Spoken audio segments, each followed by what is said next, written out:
Sarong bistadong vlogger sa Bombon, Camarines Sur ana biktima nin parahabon maagahon kay ning Sabado, Pebrero 1.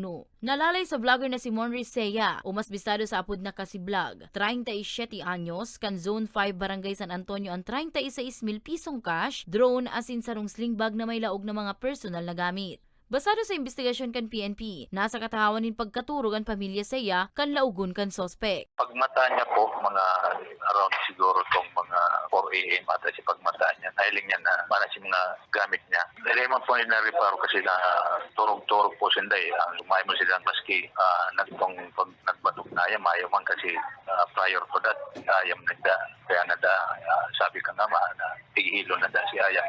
Kaya mayong ribok o ano pa man na nadawag siya. May person of interest naman ng Bombon MPS. Alagad nagsayuman na muna ng hepatura na pangaranan ng sospek nga niday makompromiso ang investigasyon.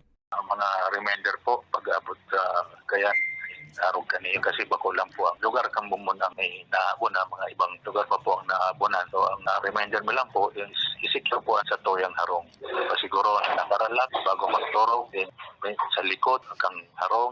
Palagan mga itong related na mga ilaw. And then most pinaka-advice me is mag-log ng mga CCTV kasi ang CCTV is kakulang bagay po para makatabang pag-abot sa investigation. Kasong theft naman ang kakahampangon kan sospek. Para sa mga baretang Tatak Bicol, Danica Garcia.